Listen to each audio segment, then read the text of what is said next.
Hey, Chamber members, Alan Waters here, your Director of Marketing and Communications for the Montgomery County Chamber of Commerce and your Words of Wisdom podcast. And today I am joined by Lauren Hand with Humana. And Lauren, the first question I ask absolutely everybody is, what does success mean to you? I've thought a lot about this actually. And for me, success isn't really measured by,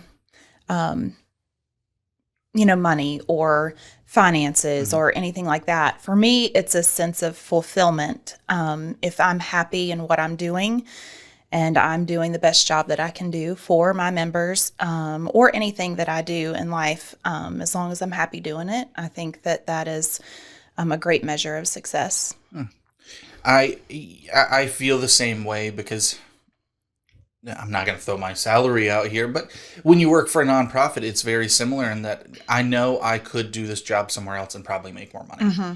But the fulfillment I get from being able to interact with members and get that moment of like, thank you so much is so much different to me than working when I was doing stuff for profit, just because I don't know, there's a different piece to it and there's a different satisfaction. So with how you approach success, how does that interact with your personal life versus your professional life? Is there any difference in what you're doing and what success means when you're going towards those? Are there any like goalposts that you're working towards that you're like, oh, okay, this would mean I feel successful? As far as personal versus, my career, I think for me, it's not very different, to be honest. I mean, I feel a fulfillment when I am helping people. And so that makes me happy. So if I'm happy with whatever I'm doing, then I'm successful. So for like my members, if I'm doing a good job by them and helping them, achieve what they want to achieve, which could be, just understanding Medicare, understanding what they're doing, helping them with customer service issues. When I leave the appointment and I get those follow-up notes, thank you so much for helping me, or you've been a lifesaver, or you've changed my life, or you've helped me. Those are things that fulfill me. And so, when I get that sense of gratification, I just feel successful. I don't think you can put a dollar amount on that. So tell the listeners what it is you do and all of that so they can get that kind of context out of it. Yeah. Yep. So I've been insurance for, this is my 18th year. Most of that time I have worked in the Medicare field. So Medicare would be for those that are 65 and older or on Social Security disability once they qualify for Medicare based on that. So I educate people on their options once they turn or once they go on to Medicare. And, it's a complex subject. So a lot of people want somebody that they trust to sit down with them and explain it to them. And, it kind of goes back to the success thing. If I've sat down with them and when I get up and they say, now I understand it, for me, that's just, that means a lot. Yeah. So that's what I do. And what was the journey to get there? Because I've been asking this a specific way a lot recently. I've told people, like, when you were ready to graduate high school, there's so many people that were like, yeah, I never would have thought about insurance or thought about banking or thought about this. So what was that when you were graduating high school that you wanted to do, and how did that kind of end up here? Oh, boy. That's a loaded question. So I grew up wanting to be a veterinarian. That obviously did not happen. But when I was going to college at Radford, I did work at a vet office in Radford, and I spent a lot of time there. I didn't really know what I wanted to do coming right out of high school. So I got to Radford and just kind of explored different options. I did a little bit of accounting. I did a little bit of education. And then I finally settled with criminal justice because it was something that interested me and a minor in psychology. So that's really what I anticipated doing. Right. But then, life changes and things happen. And so I had to start working. And I hadn't really ever thought about the insurance world, but I did some of those tests that tell you, what direction you should take in life based on your personality and this and that. And insurance was always something that would pop up because, I feel happy when I'm helping people. And so that's a big thing for me. Mm-hmm. And insurance is that. If Yeah. you're a good agent, you're helping people. That's what you're doing. So that was something I decided to try. I got into it, started with Aflac. A lot of people have heard of that company. It's interesting. You were Yeah. the second person this week that told me they started insurance with Aflac. That's funny. So I did that, but it really wasn't where I wanted to be forever. Mm-hmm. Shifted gears a little bit, and then I got hired on with Carillion Clinic. They had a Medicare health plan, and I just fell in love with Medicare. I love the people, the demographic. I just think I relate to them. I love their stories. I love just sitting and talking to them, and it's the insurance world is definitely a relationship business. Yeah. So, if you're not a people person, it's definitely not something for you. Right. Yeah. So, and then breaking into that a little bit more, because I that's really interesting about the Aflac part. Insurance is something that can be really, really broad. Mm-hmm. Narrowing it down to where you're working on Medicare, beyond the part about, you like the stories and those, what was that shift for you in terms of like a work situation? Because I guess what I think about is like here at the chamber, when we're working with so many different large businesses, really our net is very, very large. Mm-hmm. And we have to make sure that we've got certain things that really appeal to multiple different people. Sometimes it's like, great, this isn't going to be the best option for you, but this might. When you're working with Medicare and you're a little bit more specific, does that take away some of that broadness, or do you still have to approach it in the same way that you did when you were with Aflac?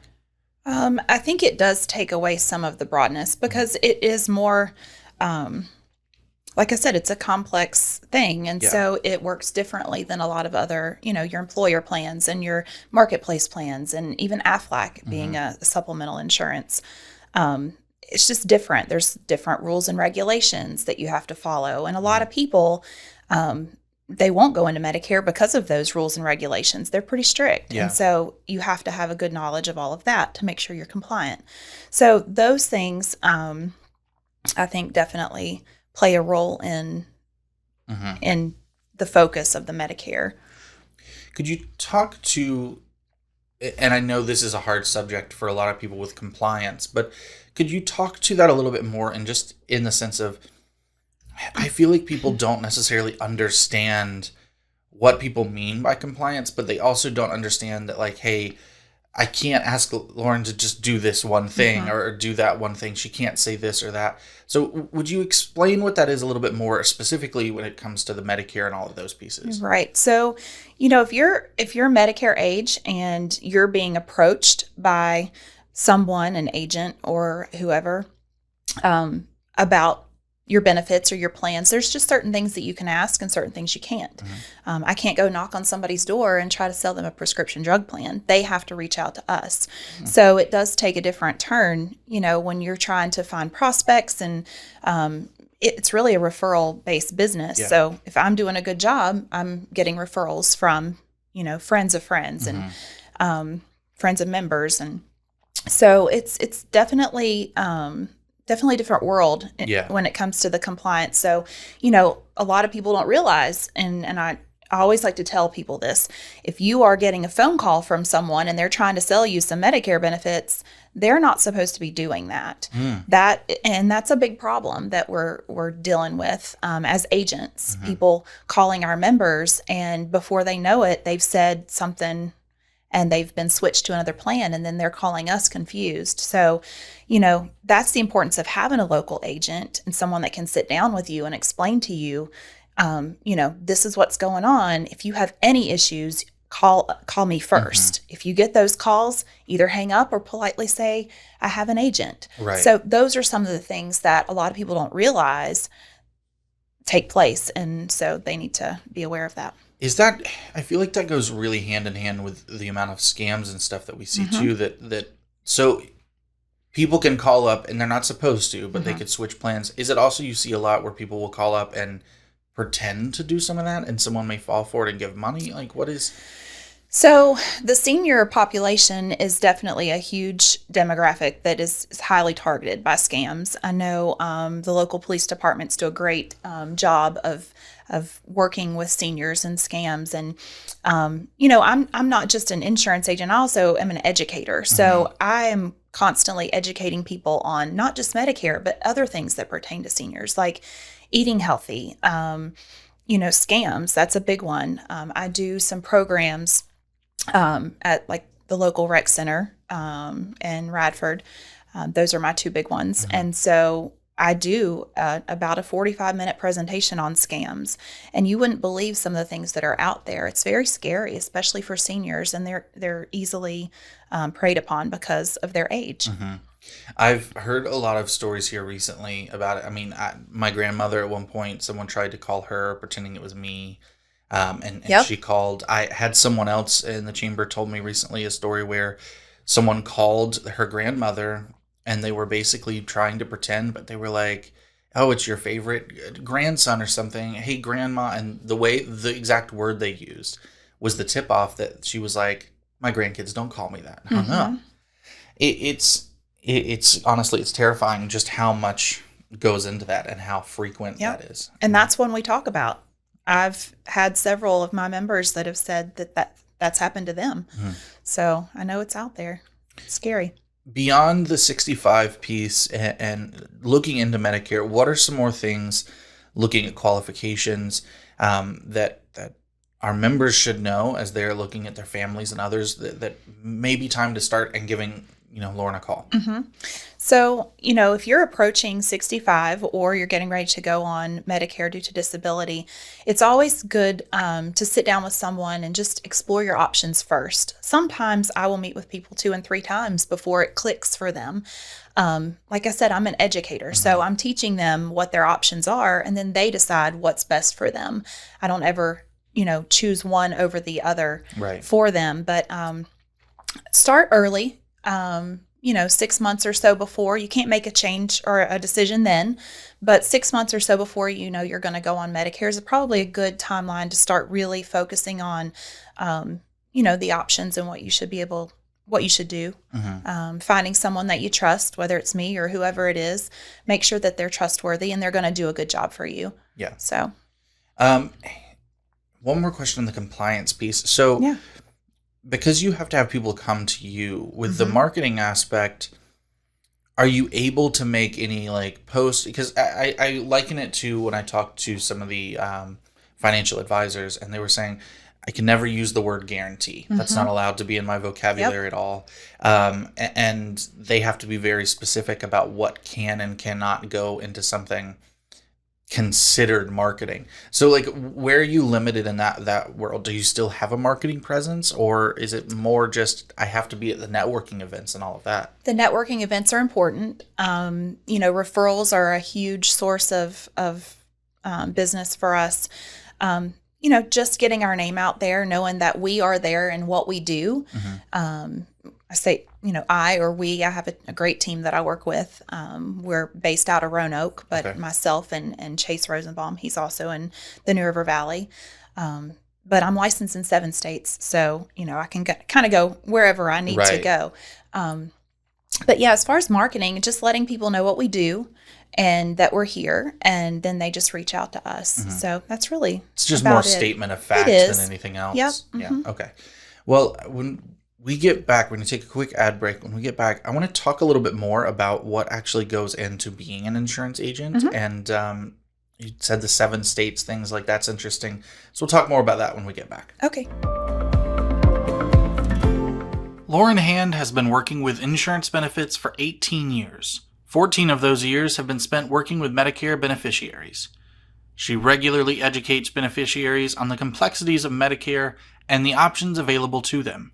From original Medicare, Medicare supplement plans, Medicare Advantage plans, and prescription drug plans, Lauren covers it all. She also offers hospital indemnity plans. In her free time, she enjoys spending time with her family, working in her yard, and riding horses. Lauren is a lifelong resident of Christiansburg, where she still resides with her family, 2 dogs, and 1 cat. For more information about Lauren or Humana, reach out to lhand2 at humana.com. That's lhand2 at humana.com. Back to the episode.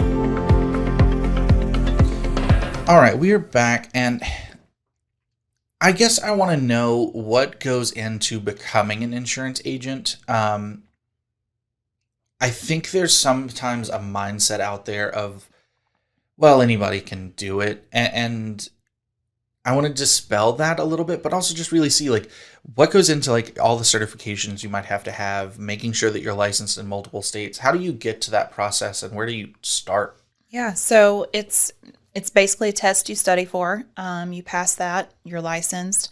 Um, that's the first step, Right. of course.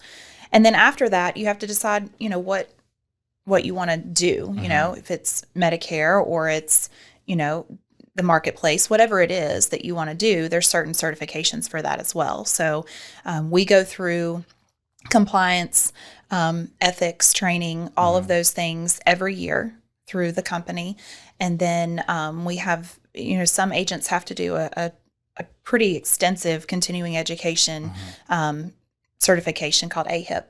And there's some others that are available as well, but that's every year as well. So we just have to stay up to date on the changes in the market and all of those things. Of course, every year we have different plans that come out, and so we have to learn those and go over all of that. But really, as far as getting licensed in other states, they're all a little different. So some you just pay a fee and you're licensed. Some of them, may ask you to do extra continuing education. And so we have a biennium continuing education that we have to do. And so just you have to get your credits and all that to keep it updated.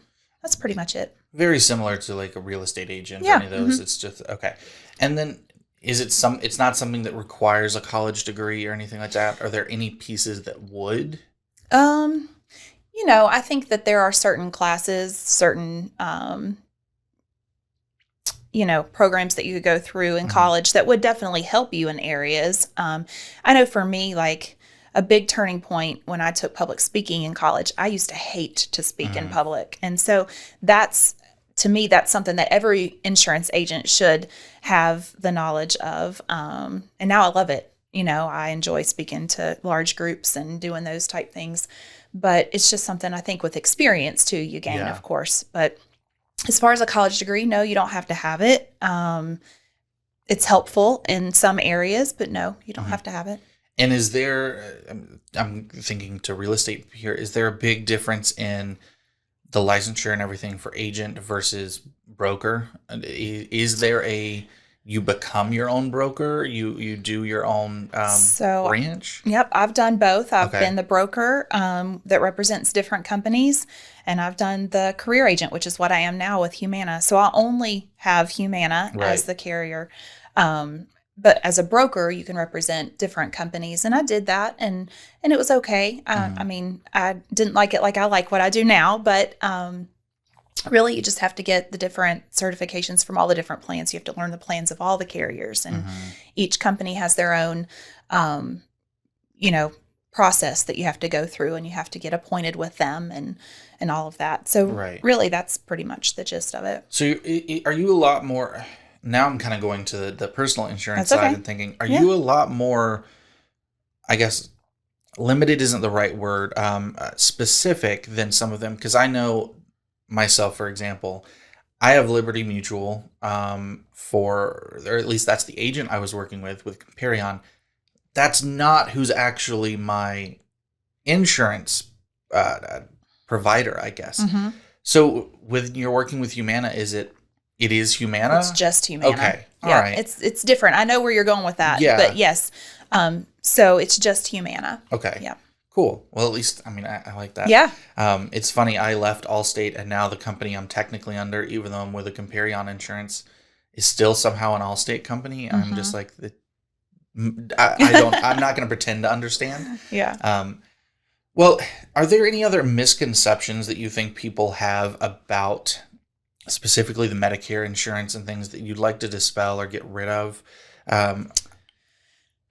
Not really. I mean, it is pretty cut and dry, but it is, like I said, it's complicated to understand. So when you have someone sit down with you and explain all the options, at that point, it's going to click. But I just, no, not really. There's no real misconceptions. Are there any issues or any things that people need to like make sure that because you said that 6 months out before you're going to go on it, you should start planning.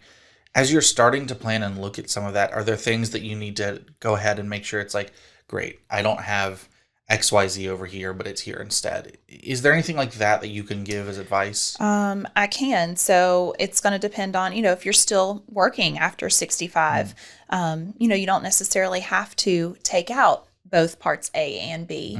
Again, it's situational because everybody's situation is very different. So you're going to want to sit with somebody again that knows what they're talking about, and they can explain to you what you should do versus what you shouldn't do, or could versus couldn't do, you know? And so that's really important. The other thing is, the penalties. So if you're first eligible for Medicare and you don't have a specific situation where you don't have to enroll in that moment, you could be penalized for not taking it out when you're first eligible. So those are also really important things to think about and to sit down and talk about. So if I'm 65, I'm still working and I have health insurance and everything through my company, and I don't go to Medicare, I can be penalized to doing so. That's a situation where you would not be, as long as it's credible coverage, right? Oh, okay, cool. So, you said that, and my brain was like, oh, whoa. No, okay. I know.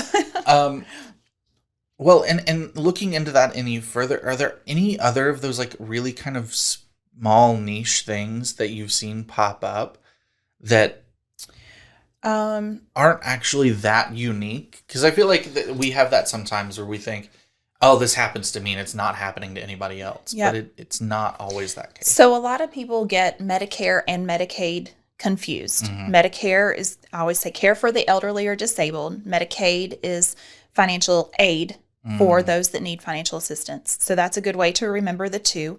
And then a lot of people kind of get it confused with Social Security. So your full Social Security age versus when you're eligible for Medicare. Those are oftentimes confused.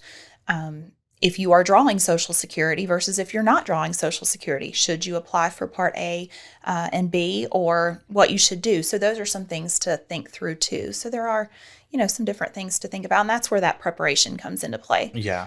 Starting early. I have people that start sometimes a year out, or even sometimes longer than that, just so they can start wrapping their head around it. Yeah, all the pieces. It's a big change, yeah. Especially when it comes about that retirement age where people are, that's a huge life change for people. Right. So, there's just another piece of the puzzle that they have to figure out.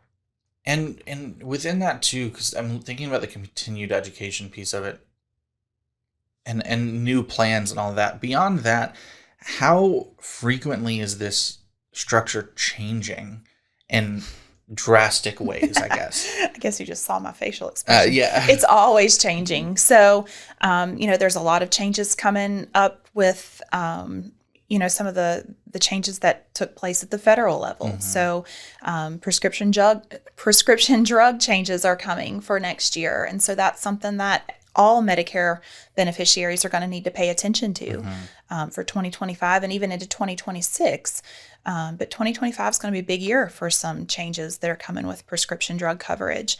But yeah, things are always changing. It's basically the same, but it changes, if that makes sense. For me, so I'm diabetic, and so I've had some of that too, where I've been under one brand of insulin and it suddenly is, okay, well, actually I have to go to this brand of insulin because this is not the coverage and this is changing. So that is, I can understand how that would go into it. But on the continued education aspect, is it a little bit more of like the continued education is focused in on learning more about those changes, or is it more about on your side as an agent teaching you different ways about going about things? I'm sure there's some of both, but when someone looks at their continued education, are you pigeonholed with like, you have to have this number of hours, it has to be this XYZ topic? Yes. Okay. Yes. So we have to have so many ethics, so many general, continuing education credits. The part that I think you're talking about is the changes within the industry. Yeah. That comes with things like your AHIP certifications, and different carriers will have different certifications or classes that you have to pass in order to sell for the upcoming year. Right. So, yeah. Well, if someone is interested in talking to you, how do they go about finding you and getting your information? Yeah, absolutely. So I have a website. It's humana.com/lbhand2. And so that's my website. They can always call me. 540-824-2881 is my work number. And I am on Facebook. So I have a Facebook group there that I'd really love to grow. But it's Lauren Hand IA for insurance agent. Lauren Hand, insurance agent. But if you just search it, you'll be able to find it on there. So, so that's how you'd get a hold of me. And can also find you in the Chamber Business Directory. Yep. Just search Lauren Hand Humana. I feel like either one you'd find it. But yeah. Well, is there anything else you want to leave people off with? Just last piece of advice or interesting story or anything like that? I have lots of interesting stories, but I don't think I'll go into them here. Probably one of those that's like... I've seen a lot of things. Yes, I've seen a lot of things over the years, and some of them are very sad situations, and some of them are very happy situations. But I try to, keep those to myself. Yeah. So a lot of them are just very, I don't know. Is it something you kind of like struggle sometimes to keep the emotions separate? Yes. From, yeah. Yep. Sometimes you do, and sometimes I end up finding different resources for some of my members. I've been in houses that the floors were falling out of them, that were covered in roaches that that didn't have plumbing. But I've been in some really nice homes too, so, it's all over the place. Yeah. But yeah, I have a lot of really great stories, and, I get really close to my members. So if I can help them in any way, even if it's outside of insurance, within reason, I'm happy to help them too. And I think it's one of those things, I've talked about this with some of the chamber members who are assisted living facilities and things like that. And so it's a little bit more, I'd say, intensive there, but having these conversations, even though they're going to be hard, is so incredibly important with your loved ones, especially if you've got parents that are getting towards that age. I didn't think about it until we started this conversation, but I've got my in-laws are getting close to this age, and it's like, hey, have you thought about this before? Maybe it's something we got to start thinking about. So having those conversations is important, and obviously you're able to help with that. So, yep. Well, thank you so much for being here. Thank you for giving us all this information. Thank you for teaching me more about this side of things, because insurance to me is like one big bubble, and it's hard to understand. But I appreciate that. Yeah, absolutely. Thank you for having me. I enjoyed it. Thank you. All right. Well, thank you, listeners, for checking in. We will be back next week with more episodes. In the meantime, make sure you go out, invest, connect, engage, and prosper.